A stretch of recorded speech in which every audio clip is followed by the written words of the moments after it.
بسم اللہ الرحمن الرحیم۔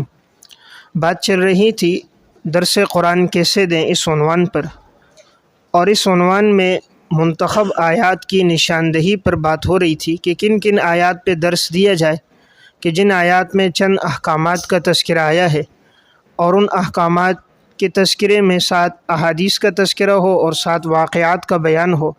تو تسلسل کے ساتھ سورہ احزاب تک بات ہو چکی تھی، اور سورہ احزاب میں اس آیت تک ہم پہنچے تھے، ما کان محمد ابا احد من رجالکم ولکن رسول اللہ و خاتم النبیین، سورہ احزاب آیت نمبر 40 پر۔ تو یہاں بات میں نے عرض کی تھی کہ اس آیت کی روشنی میں عقیدہ ختم نبوت کی وضاحت کی جائے، اور اس عقیدے کی اہمیت قرآن کریم اور احادیث مبارکہ سے ذکر کی جائے، حضرات سلف اور صحابہ کے اقوال اس بارے میں بیان کیے جائیں، اور 1953 اور اسی طرح 1974 کی جو تحریک ختم نبوت تھی اور اس میں علماء کی جو قربانیاں تھیں، ان قربانیوں کا تذکرہ کیا جائے۔ اس سلسلے میں سب سے زیادہ مواد تو احتساب قادیانیت میں ملتا ہے، کہ جس میں تمام تر تفصیلات موجود ہیں، اور فتنہ قادیانیت کے متعلق جس بھی عالم نے جو کچھ بھی لکھا ہے، چاہے وہ کسی بھی مکتبہ فکر سے تعلق ہو، تو علمی اور تحقیقی انداز میں اس کو جمع کر دیا گیا، احتساب قادیانیت۔ اور اسی طرح تحفہ قادیانیت حضرت مولانا یوسف لدھیانوی شہید رحمۃ اللہ علیہ کی ہے، نہایت تفصیلی کتاب ہے، اور جامع طور پر تمام عنوانات کو مدلل انداز میں لکھا ہے۔ قادیانی شبہات کے جوابات 3 جلدوں میں ہے، تو اس میں عقیدہ ختم نبوت سے متعلق شبہات یا حیات عیسیٰ سے متعلق، اور اسی طرح قادیانی کی زندگی کیسی گزری، اس سے متعلق تفصیلی بات ہے۔ بقیہ فتنہ قادیانیت کے بارے میں اگر کوئی ساتھی صرف غلام احمد قادیانی کے بارے میں پڑھنا چاہے، تو رئیس قادیان مولانا رفیق احمد دلاوری صاحب رحمۃ اللہ علیہ کی بڑی جامع کتاب ہے، اور رد مرزائیت کے زرعی اصول حضرت مولانا منظور احمد چنوٹی صاحب رحمۃ اللہ علیہ کے نہایت گراں قدر افادات ہیں، جو حضرت نے دارالعلوم دیوبند میں مناظرہ پڑھایا تھا۔ تو یہ ان کی زندگی کا گویا ایک نچوڑ ہے، اور اس میں اہم عنوانات پر بڑی اہم باتیں ہیں، خاص طور پہ ایسے نکات کی نشاندہی کی گئی ہے جس کے ذریعے خصم کو فوراً خاموش کیا جا سکتا ہے، تو اگر ممکن ہو اسے بھی مطالعے میں رکھا جائے، انشاءاللہ فائدہ ہوگا۔ اسی طرح سورہ احزاب آیت نمبر 56، ان اللہ و ملائکتہ یصلون علی النبی، اس آیت کی روشنی میں فضائل درود شریف پر بات کی جائے، درود شریف کی اہمیت قرآن کریم اور احادیث مبارکہ کی روشنی میں اور اس کی فضیلت، اور حضرات سلف کے اس سے متعلق واقعات بیان کیے جائیں، اور اس عنوان کو مستقل جمعے میں بھی تفصیلاً بیان کیا جائے، تاکہ ان غلط فہمیوں کا بھی ازالہ ہو کہ جو لوگ یہ کہتے ہیں کہ درود شریف نہیں پڑھتے، یا اسے مانتے نہیں ہیں، یا اسے بیان نہیں کرتے۔ اس سلسلے میں زیادہ تر آپ کو جو مواد ملے گا 3 کتابوں سے ملے گا۔ علامہ ابن قیم رحمۃ اللہ علیہ متوفی 751 ہجری کی ہے، جلاء الافہام فی الصلاۃ والسلام علی خیر الانام۔ جلاء الافہام علامہ ابن قیم رحمۃ اللہ علیہ کی کتاب ہے، درود شریف سے متعلق تفصیلی معلومات ہیں۔ اور دوسری جامع کتاب علامہ سخاوی رحمۃ اللہ علیہ متوفی 902 ہجری کی ہے، القول البدی، القول البدی فی الصلاۃ علی حبیب الشفیع۔ اور اسی طرح علامہ محمد بن یوسف اسماعیل نبہانی سعادت الدارین ان کی کتاب کا نام ہے۔ البتہ ان کی کتابوں میں بعض جگہ روایات غیر مستند آتی ہیں، تو روایات کی جب تک تحقیق نہ ہو اسے آگے بیان نہ کیا جائے، البتہ دیگر معلومات، واقعات، سلف کے اقوال، مشاہدات، اس سلسلے کے کرامات اور خوابوں کا تذکرہ اس میں کافی ہے۔ اردو زبان میں فضائل درود شریف حضرت شیخ الحدیث مولانا زکریا صاحب رحمۃ اللہ علیہ کی اس بارے میں مفید کتاب ہے۔ اسی طرح سورہ احزاب آیت نمبر 58، والذین یؤذون المؤمنین والمؤمنات بغیر ما اکتسبوا، اس آیت کی روشنی میں اس کا تذکرہ کیا جائے کہ جو اللہ تعالیٰ کو اور اللہ کے رسول کو اذیت دیتا ہے، ان الذین یؤذون اللہ ورسولہ لعنہم اللہ فی الدنیا والآخرہ، احزاب آیت نمبر 57-58، ان کے لیے اللہ نے کیا سزا رکھی ہے۔ اب یہاں اذیت میں سب چیزیں داخل ہیں، کوئی معاذ اللہ یا اللہ کے رسول کے بارے میں کوئی نازیبہ جملہ کہے، یا آپ کی گستاخی کرے، یا آپ کے صحابہ یا ازواج کے بارے میں کوئی نازیبہ جملہ کہے، تو یہ سب اذیت رسول میں شامل ہیں۔ اس سلسلے میں اس کی وضاحت کی جائے۔ پھر سورہ احزاب آیت نمبر 59 اور 60، یا ایھا النبی قل لازواجک وبناتک ونساء المؤمنین، ان آیات میں پردے کے احکامات آئیں، اور یہاں اللہ نے تفصیلاً فرمایا آپ اپنی گھر والیوں سے، بیٹیوں سے، تمام ایمان والی عورتوں سے کہے جب بھی نکلیں تو بڑی چادر ڈال کے نکلیں۔ تو اس سلسلے میں پردہ اور پردے کے احکامات اور اس کے فوائد اور بے پردگی کے نقصانات کو بیان کیا جائے۔ سورہ احزاب آیت نمبر 70، 71، 72، یا ایھا الذین آمنوا اتقوا اللہ وقولوا قولا سدیدا، ان آیات میں خاص طور پر 4 احکامات کا تذکرہ ہے۔ نمبر 1 تقوی، نمبر 2 سچ بولنا، درست بات کرنا، قولوا قولا سدیدا، اور جب یہ 2 اعمال زندگی میں آئیں گے تو اللہ رب العزت اس کے ثمرات یہ دے گا، انسان کے اعمال ٹھیک ہو جائیں گے، یصلح لکم اعمالکم، اور اللہ گناہوں کو معاف کر دے گا۔ تیسرا اہم حکم ہے ومن یطع اللہ ورسولہ، اللہ رسول کی اطاعت، اور یہی بہت بڑی کامیابی ہے۔ اور پھر آگے ایک بہت بڑی جو امانت اللہ نے انسان پہ رکھی ہے، وہ ذمہ داری، کہ جس کو زمین آسمان پہاڑ نہ اٹھا سکے انسان نے اٹھایا، تو اس امانت اور اس امانت کی ذمہ داریوں کی ادائیگی، اس کا تذکرہ کیا جائے۔ پھر اس کے بعد سورہ صبا میں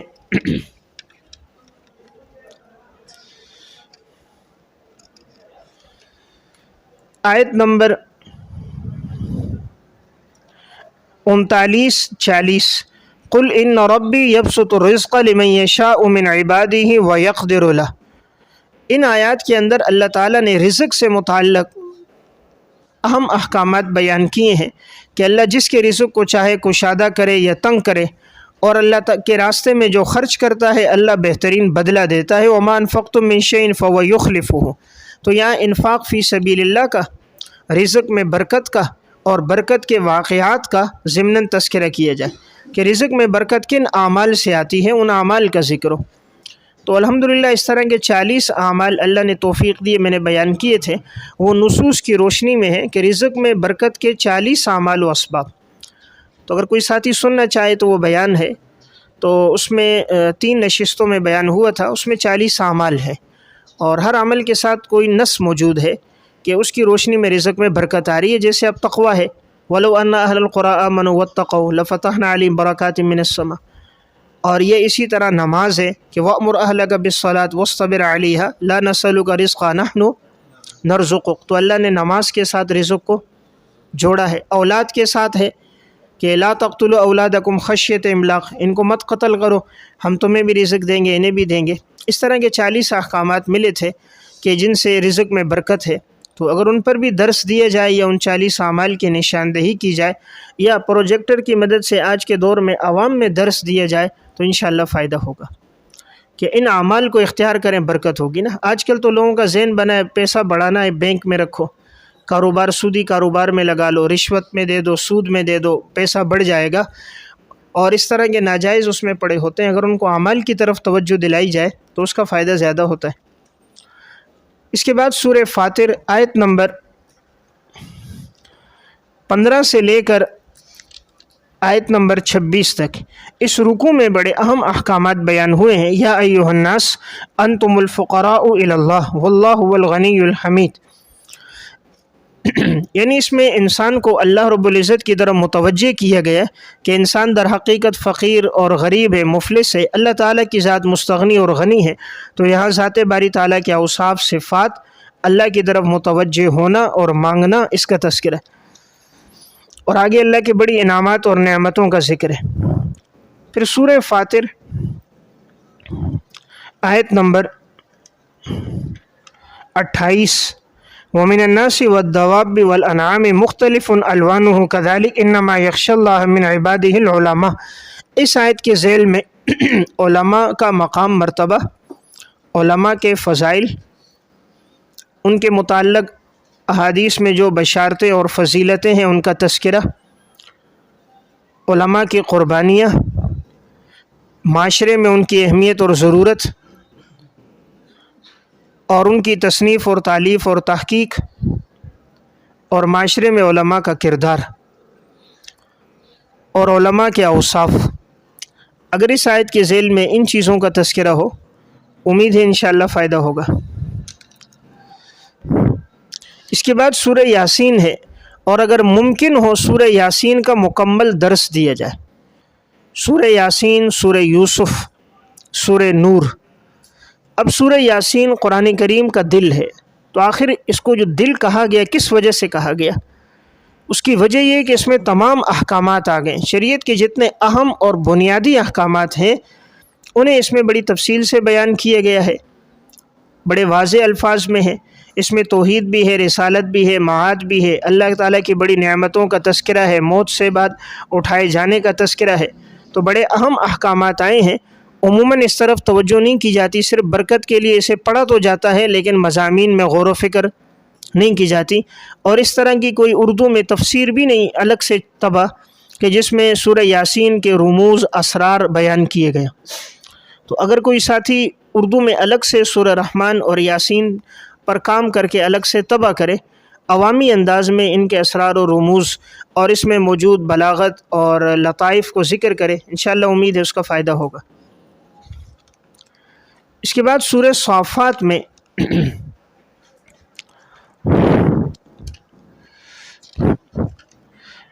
حضرت ابراہیم اور حضرت اسماعیل علیہ السلام کا جو واقعہ ہے، یہ آیت نمبر 99 سے لے کر آیت نمبر 109 تک ہے۔ وقال انی ذاہب الی ربی سیہدین رب ہب لی من الصالحین فبشرناہ بغلام حلیم۔ ان آیات کے ذیل میں حضرت اسماعیل اور ابراہیم علیہ السلام کے واقعے کا تذکرہ ہو، ان کے قربانی کا تذکرہ ہو، اور سنت ابراہیم کا تذکرہ ہو۔ سورہ صاد میں آیت نمبر 22، 23، 24، ان آیات میں حضرت داؤد علیہ السلام کا تذکرہ ہے، اور ان کے سامنے جب فیصلے کے لیے دو لوگ آئے اور ایک نے کہا ان ھذا اخی لہ 99 نعجۃ ولی نعجۃ واحدہ، اس واقعے کا تذکرہ ہو، حضرت داؤد علیہ السلام کے اوصاف کا تذکرہ ہو، اللہ رب العزت نے جو انہیں صفات عطا کی ان صفات کا تذکرہ ہو۔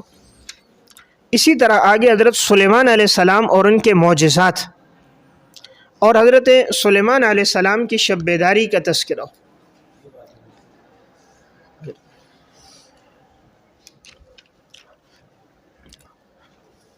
یہاں مفسرین نے ایک نقطہ ذکر کیا ہے، سلیمان علیہ السلام کو جو اللہ تعالیٰ نے بادشاہت عطا فرمائی، وہ بادشاہت کیا تھی کہ ان کا تخت ہواؤں میں اڑ رہا تھا۔ اس کے پیچھے وجہ کیا تھی؟ سلیمان علیہ السلام ایک دفعہ اپنے گھوڑوں کے پاس گئے، عصر کی نماز کا وقت قریب تھا، گھوڑوں میں مشغول ہو گئے تو ان سے عصر کی نماز چلی گئی۔ اب ان کو اس پہ بہت افسوس ہوا کہ نماز کا وقت مجھ سے چلا گیا، تو انہوں نے ان گھوڑوں کو اللہ کے راستے میں قربان کیا، اپنی سب سے قیمتی متاع انہوں نے قربان کی۔ قرآن کریم میں اشارہ بھی ہے، ردوها علی فطفق مسا بالسوق والاعناق۔ اب گھوڑا تیز رفتار سواری ہے، تو انہوں نے اللہ کے لیے اپنی تیز رفتار سواری کو قربان کیا، اللہ نے اس سے زیادہ تیز رفتار ہوا کو ان کے قبضے میں دے دیا کہ اب وہ ہوا ان کے تخت کو لے کر جا رہی ہے، اور مہینوں کا سفر دنوں میں طے ہو رہا ہے۔ انسان جب سب سے اعلیٰ چیز اللہ کی رضا کے لیے قربان کرتا ہے، اللہ اس سے اعلیٰ اور بہترین چیز انسان کو عطا کرتا ہے۔ تو انہوں نے قربان کی، اللہ نے اس سے بہترین چیز عطا کی، اور پھر اللہ تعالیٰ نے جانوروں کو سلیمان علیہ السلام کی خدمت میں لگا دیا کہ پرندے ان پر سایہ کر رہے ہیں، ہوا ان کے تخت کو لے جا رہی ہے، چرند پرند کی بولیاں وہ سمجھ رہے ہیں۔ سورہ زمر میں آیت نمبر ہے 8، 9، 10، وَإِذَا مَسَّ الْإِنسَانَ ضُرٌّ دَعَا رَبَّهُ مُنِيبًا۔ اور اگلی آیت امن ہوا قانت آناء اللیل، اور آگے قل یا عبادی الذین آمنوا اتقوا ربکم۔ ان آیات میں مومنین کے اوصاف ہیں اور انسان میں جو کمزوریاں ہیں ان کا تذکرہ کیا گیا، اور بہترین اوقات کا انتخاب کیا گیا۔ عبادت کے لیے سب سے بہترین وقت کون سا ہے؟ تو وہ وقت امن ہوا قانت آناء اللیل، اور اس وقت میں عبادت ساجدا وقائما یحذر الآخرہ ویرجو رحمت ربہ، تو ان اعمال کا تذکرہ ہو۔ سورہ زمر آیت نمبر 22 اور آیت نمبر 23، افمن شرح اللہ صدرہ للاسلام فہو علی نور من ربہ۔ ان آیات میں بڑی اہم بات کا تذکرہ ہے۔ اللہ تعالیٰ جب کسی انسان سے راضی ہوتا ہے اس کے سینے کو کھول دیتا ہے اسلام کے لیے، اور ناراض ہوتا ہے تو اللہ اس کے دل کو سخت کر دیتا ہے، سینے کو کھولتا نہیں۔ اس آیت میں اور اس طرح سورہ اعراف میں ہے فَمَن يُرِدِ اللَّهُ أَن يَهْدِيَهُ يَشْرَحْ صَدْرَهُ لِلْإِسْلَامِ، اللہ خیر کا ارادہ کرے گا سینے کو کھول دے گا۔ وَمَن يُرِدْ أَن يُضِلَّهُ يَجْعَلْ صَدْرَهُ ضَيِّقًا حَرَجًا، سینہ تنگ ہو جائے گا، كَأَنَّمَا يَصَّعَّدُ فِي السَّمَاءِ، گویا وہ آسمان پہ چڑھ رہا ہے۔ اس لیے جس سے اللہ ناراض ہو اس کے لیے دین پر عمل اتنا مشکل ہوتا ہے جیسے آسمان پہ چڑھنا، اور جس سے اللہ راضی ہو اس پہ دین پہ چلنا اتنا آسان ہو جاتا ہے جس طرح مچھلی کا پانی میں تیرنا، پرندوں کا ہواؤں میں اڑنا۔ تو اس لیے یہ بڑی اہم احکام، دو باتیں اس میں بیان ہو رہی ہیں، اللہ کس کے سینے کو کھولتا ہے، کس کے سینے کو نہیں کھولتا، اور اس کے ساتھ چند صفات کا تذکرہ ہے کہ اللہ تعالیٰ جب قرب دیتا ہے اس کی علامت کیا؟ تقشعر منہ جلود الذین یخشون ربہم، انسان کے جسم کے رونگٹے کھڑے ہو جاتے ہیں۔ ثم تلین جلودہم وقلوبہم الی ذکر اللہ، انسان کی کھال اور دل اللہ کے ذکر سے نرم ہو جاتی، یعنی ہر عضو یاد الہی کی طرف متوجہ ہو جاتا ہے۔ اس کے بعد سورہ زمر آیت نمبر 42، اللہ یتوفی الانفس حین موتها، اس آیت کی روشنی میں تفصیلات بیان ہوں کہ انسان کی روح کا جو انسان کے جسم کے ساتھ تعلق ہے کس نوعیت کا ہے۔ ایک روح کا تعلق ہوتا ہے ماں کے پیٹ میں، ایک دنیا میں آنے کے بعد، اور ایک نیند میں، اور ایک ہے دنیا سے جانے کے بعد قبر میں، اور ایک ہے حشر کے میدان میں۔ یہ تفصیلات علامہ ابن قیم نے کتاب الروح میں بیان کی، تو روح سے متعلق تفصیلات آپ کو کتاب الروح ابن قیم کی، اور اسی طرح شیخ الاسلام علامہ شبیر احمد عثمانی رحمۃ اللہ علیہ کا رسالہ ہے روح کے بارے میں، مختصر ہے مگر جامع ہے۔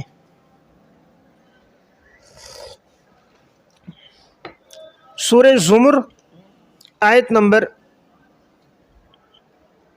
53، قل یا عبادی الذین اسرفوا علی انفسهم لا تقنطوا من رحمت اللہ۔ اس آیت کے ذیل میں اللہ تعالیٰ کی وسعت رحمت اور وسعت رحمت کے واقعات، یہ ایک بڑا اہم عنوان ہے، کبھی جمعے میں موقع ملے اس پر بھی بات کی جائے۔ اللہ تعالیٰ کی وسعت رحمت، آج ہم صرف عذاب کی باتیں ہی بیان کرتے ہیں، رحمت کی باتیں نہیں کرتے، تو اللہ تعالیٰ کی رحمت بھی بیان کی جائے تاکہ انسان کو اللہ سے محبت تعلق اور زیادہ پیدا ہو جائے۔ تو وسعت رحمت کے جیسے واقعات، 99 قتل کی اللہ نے اسے معاف کر دیا۔ صحیح بخاری میں اپنے جسم کو اس نے آگ جلوا کے کہا کہ ریز ہواؤں میں اس کے ذرات بکھیر دینا، اللہ نے دوبارہ کھڑا کیا، بھئی تو نے کیوں کیا؟ کہا یا اللہ تیرے ڈر کی وجہ سے، اللہ نے اس کی مغفرت کر دی۔ اور جیسا حدیث میں آپ صلی اللہ علیہ وسلم نے فرمایا کہ جس طرح اس بچی کو، عورت کو اپنے بچے سے محبت ہے، اللہ تعالیٰ کو اس سے کئی گنا زیادہ اپنی مخلوق سے محبت ہے، اور یہ ماں بچے کو کبھی آگ میں نہیں ڈالے گی تو اللہ رب العزت کو بھی زیادہ محبت ہے۔ تو وسعت رحمت کے اس طرح بہت سے واقعات ہیں، حدیث کی کتابوں میں بھی ہیں، اور سلف کی کتابوں میں خاص طور پہ التوابین ابن قدامہ میں، اور روض الریاحین یافعی کی، علامہ یافعی کی روض الریاحین اور ابن قدامہ کی التوابین، اور امام غزالی کی احیاء علوم الدین، اس میں بھی مستقل توبہ اور اللہ تعالیٰ کی محبت ان کے واقعات ہیں، تو اس کو بھی موضوع بنانا چاہیے۔ سورہ زمر میں یہ جو آخری رکوع ہے یہ بڑی اہمیت کا حامل ہے، وسیق الذین کفروا الی جہنم زمرا، اس میں دونوں جماعتوں کا تذکرہ ہے۔ کفار کی جماعت کو جہنم کی طرف کیسے لایا جائے گا، مومنین کی جماعت کو کس طرح اعزاز کے ساتھ جنت کی طرف لے جایا جائے گا، ہر ایک کے انعامات کیا کیا ہوں گے، ان انعامات کا ذکر اور ان کے پروٹوکول کا ذکر جب اللہ مومنین کو لے کر آئے گا تو دیکھیں حتیٰ اذا جاؤوہا وفتحت ابوابہا، جیسے وہ آئیں گے تو ان کے لیے دروازے کھول دیے جائیں گے۔ یہاں پر واو ہے، اوپر تھا جہنمیوں کے لیے حتیٰ اذا جاؤوہا فتحت ابوابہا، یہاں اور وہاں میں فرق ہے۔ وہاں یہ کہ جیسے لے کر آئے فتحت، پس فوراً ہی دروازے کھول دیے گئے، یعنی جہنم دور سے نظر آ رہی ہے، خوفناکی ہولناکی ان کے لیے بڑھتی جا رہی۔ مومنین کے لیے کہ ان کو جب لایا جا رہا ہے جنت کے جیسے قریب ہو رہے تو اللہ تعالیٰ پہلے سے دروازے کھولے، دروازے کھول دیے گئے تاکہ دور سے ہی جنت کی بہاریں ان کو نظر آ جائیں، جنت کے انعامات ان کو دور سے محسوس ہو جائیں۔ پھر یہاں اور وہاں دیکھیں ایک لفظ آ رہا ہے حتیٰ اذا جاؤوہا وفتحت ابوابہا، اور اوپر حتیٰ اذا جاؤوہا فتحت ابوابہا، یہاں علماء نے لکھا ہے کہ یہ واو ثمانیہ ہے۔ واو ثمانیہ اسے کہتے ہیں جو 7 چیزوں کے بعد آتا ہے، 8ویں میں آتا ہے، تو اس سے معلوم ہوتا ہے جنت کے جو دروازے ہوں گے وہ 8 ہوں گے اور جہنم کے 7 ہیں۔ یہ واو ثمانیہ قرآن میں 2 جگہ استعمال ہوا ہے، ایک یہ استعمال ہوا ہے التائبون العابدون الحامدون میں، وہاں بھی 7 اوصاف کے تذکرے کے بعد 8ویں میں یہ واو آیا، لیکن 7 میں نہیں آیا، اور جب 8ویں کا تذکرہ شروع ہوا اس 8ویں میں آیا التائبون 1، العابدون 2، حامدون 3، سائحون 4، راکعون 5، ساجدون 6، آمرون 7، اور آگے پھر والناہون 8، والناہون میں واو ہے، تو یہ واو ثمانیہ ہے۔ جنت کے 8 دروازوں کا ذکر قرآن میں نہیں آیا صراحت کے ساتھ، جہنم کے 7 کا تذکرہ ہے سورہ ہجر میں، سورہ ہجر میں کہ جہنم کے دروازے ہوں گے 7،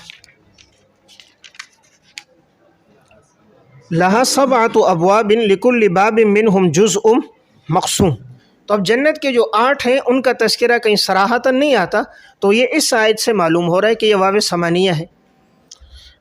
اس طرح یہ واو ثمانیہ استعمال ہوا ہے سورہ تحریم میں، سورہ تحریم میں جہاں مومن عورتوں کے اوصاف کا اللہ تعالیٰ نے تذکرہ کیا کہ مومن عورت وہ ہوگی جس کے اندر یہ اوصاف ہوں گے، پھر جب 8ویں صفت کا بیان ہوا تو وہاں واو استعمال ہوا، عسیٰ ربہ ان طلقکن ان یبدلہ ازواجا خیرا منکن مسلمات 1، مؤمنات 2، قانتات 3، تائبات 4، عابدات 5، سائحات 6، سیبات 7، وابکارا 8۔ تو دیکھو پہلے 7 میں واو نہیں ہے، کس میں؟ 8ویں میں آیا ہے، تو یہ واو ثمانیہ ہے۔ اور یہ جو آیت ہے اگر کہیں خواتین میں بیان کرنا ہے آپ کو، اس آیت کی روشنی میں کریں۔ کون سی آیت؟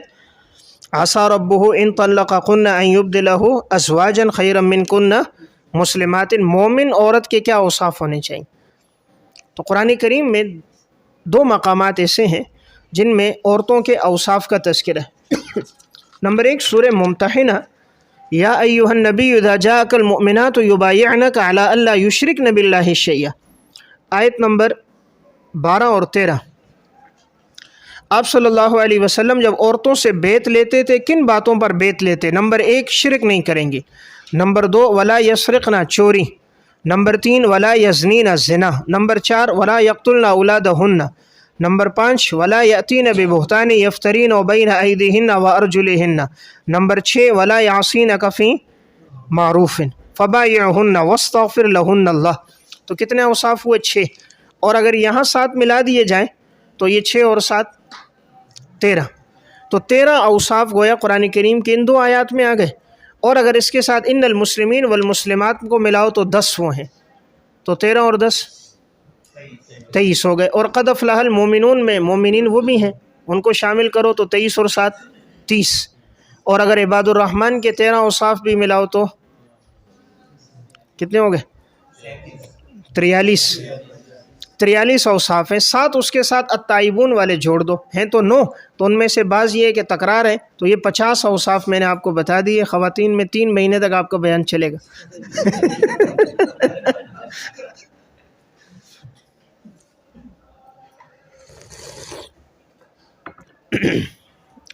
تو اگر ان آیات کی روشنی میں بات ہوگی تو انشاءاللہ امید ہے وہ بات ذرا زیادہ واضح ہوگی کہ قرآن کریم اور احادیث میں عورتوں کے لیے کیا احکامات بیان ہوئے۔ تو بہرحال بات اس پہ آ رہی تھی، ضمناً میں نے عرض کیا کہ یہ واو ثمانیہ ہے جو یہاں سورہ زمر میں استعمال ہوا ہے، اس سے اشارتاً معلوم ہوتا ہے جنت کے 8 دروازے۔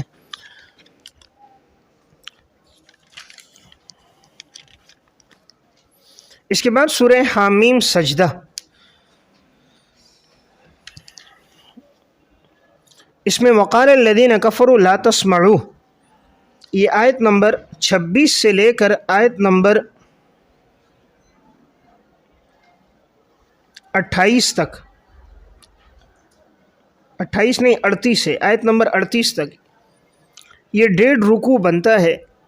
اس میں بڑے اہم احکامات ہیں، خاص طور پہ اس میں 3 احکامات۔ جب قرآن کریم کا تذکرہ ہو تو مشرکین کا طریقہ تھا وَالْغَوْا فِي لَعَلَّكُمْ تَغْلِبُونَ، اس ضمن میں قرآن کریم کے آداب بیان کیے جائے، سننے کے آداب بیان کیے جائے، اور آگے ان الذین آمنوا قالوا ربنا اللہ ثم استقاموا، استقامت کا تذکرہ، اور اس میں صحابہ اور سلف کے استقامت کے واقعات بیان کیے جائیں۔ اور ومن احسن قولا ممن دعا الی اللہ، داعی کے اوصاف، جو آدمی دین کی دعوت دے گا اس میں کیا اوصاف ہونے چاہیے۔ قرآن کریم نے یہاں پر پہلی بات یہ بیان فرمائی، سب سے اچھی بات وہ ہے جو اللہ کی طرف دعوت دے۔ معلوم ہوا ایک دعوت وہ ہے جو انسان اپنی طرف، اپنی تنظیم کی طرف دعوت دے رہا ہے، جماعت، پارٹی، لسانیت، قومیت کی دعوت دے رہا ہے۔ اللہ کو وہ دعوت پسند ہے جو اللہ کے لیے دعوت ہو۔ اور نمبر 2، دعوت دینے والے کی زندگی میں عامل صالحا، خود عمل کرنے والا ہو۔ جب داعی عامل ہوتا ہے تو بات میں تاثیر ہوتی ہے، اور عامل نہیں ہوتا تاثیر نہیں ہوتی۔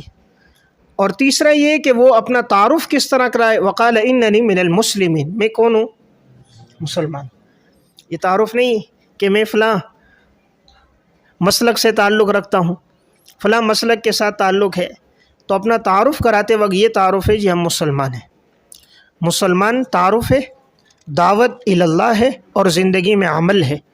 اور پھر جب دعوت دے گا تو اس میں مشکل کیا پیش آئے گی کہ لوگ اس کے ساتھ بدسلوکی کریں گے، بد اخلاقی کریں گے، گالم گلوچ کریں گے، ماریں گے، پیٹیں گے۔ اس نے کیا کرنا ہے؟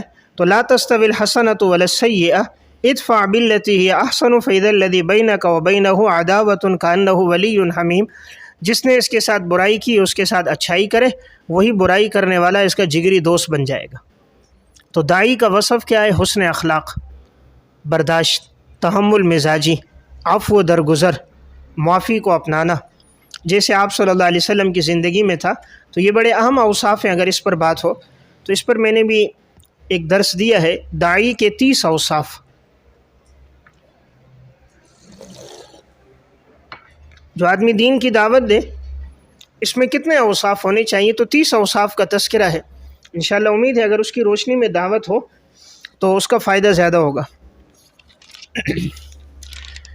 اس کے بعد سورہ شورا میں یہ آیت نمبر 25 سے لے کر آیت نمبر 29 تک، وَهُوَ الَّذِي يَقْبَلُ التَّوْبَةَ عَنْ عِبَادِهِ وَيَعْفُو عَنِ السَّيِّئَاتِ وَيَعْلَمُ مَا تَفْعَلُونَ، 25 سے لے کر 29 تک۔ ان آیات کے اندر بھی 4 احکامات ہیں۔ توبہ کا حکم ہے، نمبر 2 عفو درگزر ویعفو عن السیئات، نمبر 3 دعاؤں کی قبولیت ویستجیب الذین آمنوا وعملوا الصالحات، نمبر 4 رزق میں وسعت ولو بسط اللہ الرزق لعبادہ، اور نمبر 5 انسان پر مصیبت اس کی بدعمالیوں کی وجہ سے، وما اصابکم من مصیبت۔ سورہ شورا آیت نمبر 36، 37، 38، 39، یہ 36 تا 39 میں بھی ایمان والوں کے بڑے اہم اوصاف بیان ہوئے ہیں۔ مثلا سب سے پہلا وصف ان کا یہ بیان ہے،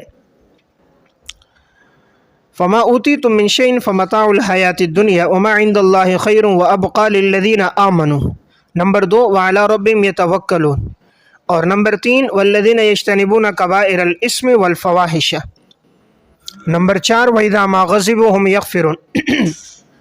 نمبر 5 والذین استجابوا لربہم، نمبر 6 واقاموا الصلاۃ، نمبر 7 وامرهم شورى بینہم، نمبر 8 ومما رزقناہم ينفقون، نمبر 9 والذین اذا اصابهم البغی هم ینتصرون، اور نمبر 10 فمن عفا واصلح فاجرہ علی اللہ۔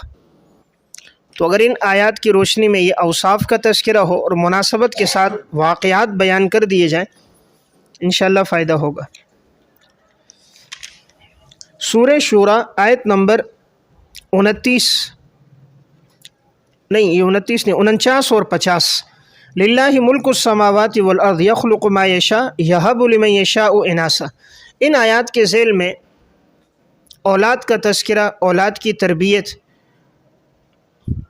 اولاد کی نعمت کے حصولی کے لیے دعاؤں کا ذکر، اور اگر اولاد نہیں بھی ہے تو پھر انسان اس پہ صبر کرے، اللہ کے فیصلے پہ راضی رہے۔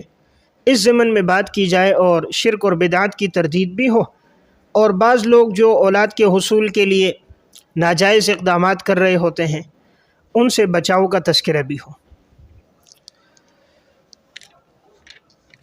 سورہ زخرف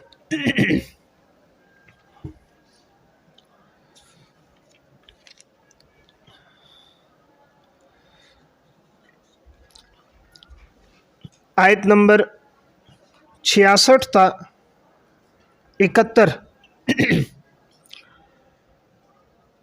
الاخلاء یومئذ بعضهم لبعض عدو الا المتقین۔ قیامت کے دن جتنے بھی دوست ہیں وہ سب دشمن ہوں گے مگر پرہیزگار لوگ جو ہوں گے ان کی دوستی برقرار ہوگی۔ تو معلوم ہوا دوستی وہی ہے جو متقین کے ساتھ ہو۔ اب متقین کون ہیں، ان کے اوصاف بیان کیے جائیں، اور یہ دوستی وہاں بھی کام آئے گی۔ یعنی علماء کی اور نیک لوگوں کی صحبت صرف دنیا میں فائدہ مند نہیں ہے بلکہ آخرت میں بھی فائدہ مند ہے، اور وہاں بھی یہ دوستی برقرار رہے گی۔ تو اس کا تذکرہ ہے، اور پھر آگے جنت کے انعامات کا تذکرہ ہے، یطاف علیہم بصحاف من ذہب واکواب۔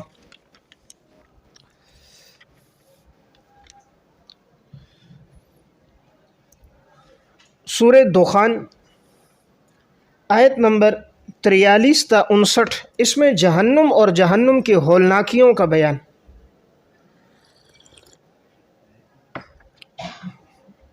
آیت نمبر 43 تا 59، ان شجرۃ الزقوم طعام الاسیم، جہنم اور جہنم کی ہولناکیاں وہاں کا عذاب، اور جنت متقین کے اوصاف اور جنت کے انعامات۔ ان المتقین فی مقام امین فی جنات وعیون یلبسون من سندس واستبرق متقابلین۔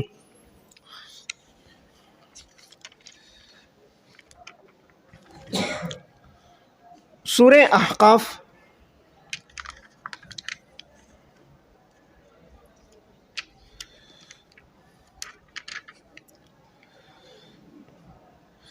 آیت نمبر 29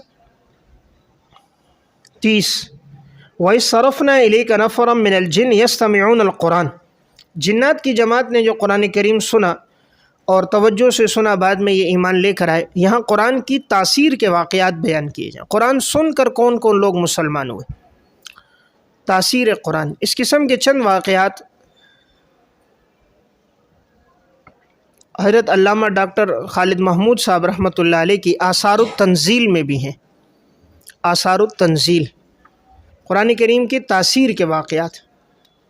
اسی طرح قرآن کریم کی تلاوت، تاثیر، قرآن کے ساتھ سلف کا تعلق، اس کے واقعات سلف صالحین کے شروع میں بھی ہیں، وہاں سے بھی اگر چند واقعات بیان کر دیے جائیں امید ہے فائدہ ہوگا۔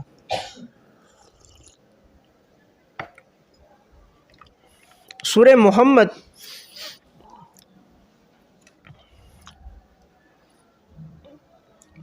آیت نمبر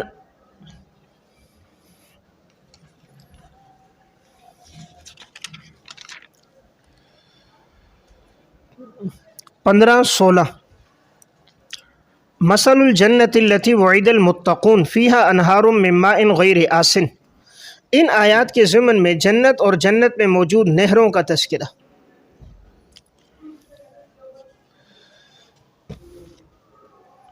سورہ فتح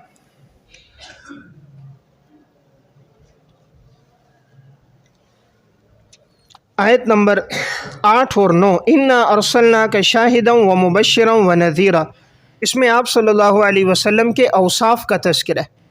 نمبر 1 شاہد، نمبر 2 مبشر، نمبر 3 نذیر، نمبر 4 تعزروہ، نمبر 5 توقروہ، یعنی آپ کی تعظیم بھی کی جائے، آپ کے دین کی مدد بھی کی جائے، آپ کا ساتھ بھی دیا جائے۔ قرآن کریم کی روشنی میں حضور کے جو اوصاف ہیں ان کا تذکرہ ہے، جیسے یہاں ہے اسی طرح سورہ اعراف میں بھی آپ صلی اللہ علیہ وسلم کے چند اوصاف کا تذکرہ ہے۔ سورہ اعراف آیت نمبر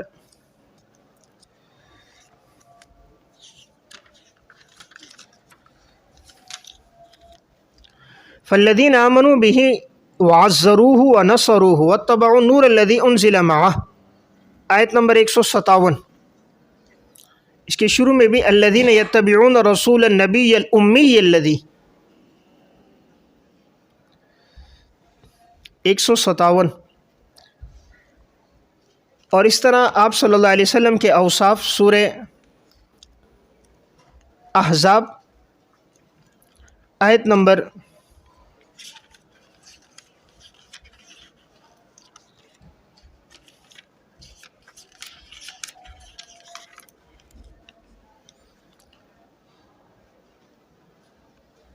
45 اور 46، یا ایھا النبی انا ارسلناک شاہدا و مبشرا و نذیرا وداعیا الی اللہ باذنہ وسراجا منیرا۔ یہ وہ حضور کے اوصاف ہیں جنہیں قرآن کریم نے بیان کیے۔ اسی طرح سورہ فتح میں یہ جو آخری رکوع ہے، لقد صدق اللہ رسولہ الرؤیا بالحق،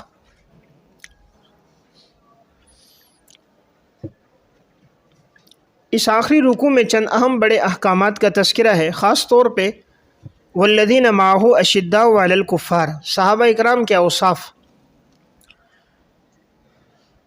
اور سابقہ آسمانی کتابوں میں ان کا تذکرہ،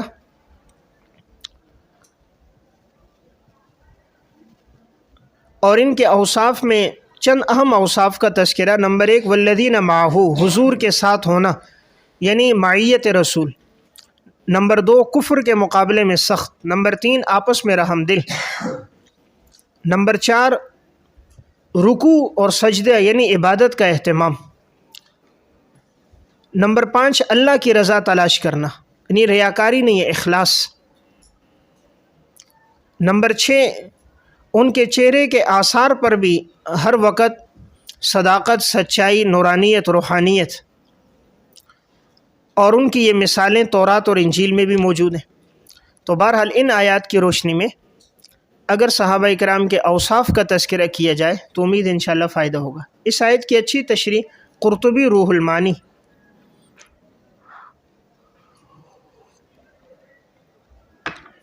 اس کے بعد سورہ حجرات، اس مکمل صورت کا درس دیا جائے۔ سورہ حجرات معاشرتی احکامات کے بارے میں نہایت اہم صورت ہے، جس میں تمام اہم احکامات کا تذکرہ بڑی تفصیل سے آیا۔ کہیں مردوں میں درس ہو، خواتین میں درس ہو، تو ان آیات میں جن جن احکامات کا ذکر آیا ہے خاص طور پہ ان سب کا تذکرہ ہو۔ جیسے آپ صلی اللہ علیہ وسلم کے ادب کا تذکرہ ہے، لا ترفعوا اصواتکم فوق صوت النبی۔ اسی طرح کوئی خبر لے کر آئے تو اس کی تحقیق کا تذکرہ ہے، یا ایھا الذین آمنوا ان جاءکم فاسق بنبأ فتبینوا، یعنی ہر سنی سنائی بات آگے نہ پھیلائی جائے۔ اسی طرح حکم ہے کہ عدل اور انصاف کا، فإن فات فاصلحوا بینہما بالعدل واقسطوا، اور مقسطین اللہ کو پسند، ان اللہ یحب المقسطین۔ حکم ہے آپس میں صلح کرنے کا، فاصلحوا بین اخویکم، ایک دوسرے کا مذاق اڑانے سے بچنا ہے، لا یسخر قوم من قوم، ایک دوسرے کو طعنہ نہ دیا جائے، ولا تلمزوا انفسکم، برے القابات سے نہ پکارا جائے کہ اندھا ہے، لنگڑا ہے، لولا ہے، کالا ہے، ولا تنابزوا بالالقاب، بدگمانی سے بچنے کا حکم ہے، یا ایھا الذین آمنوا اجتنبوا کثیرا من الظن، کسی کے پیچھے لگ کر اس میں تجسس کرنا اور اس کی خامیاں ڈھونڈنا، ولا تجسسوا، اس سے منع، غیبت سے منع ہے، ولا یغتب بعضکم بعضا، اور ممانعت کو مثال سے سمجھایا گیا ہے۔ پھر انسان کو اصل تعارف کرایا گیا ہے کہ یا ایھا الناس انا خلقناکم من ذکر و انثی، سب کی پیدائش ایک مرد عورت حضرت آدم اور حوا سے۔ اب اللہ کے ہاں پسندیدہ کون سا ہوگا؟ تو کہا ان اکرمکم عند اللہ اتقاکم۔ تو بہرحال اس صورت کا اگر مکمل درس دیا جائے اور ہر حکم کو بیان کرتے وقت احادیث، روایات اور واقعات کی روشنی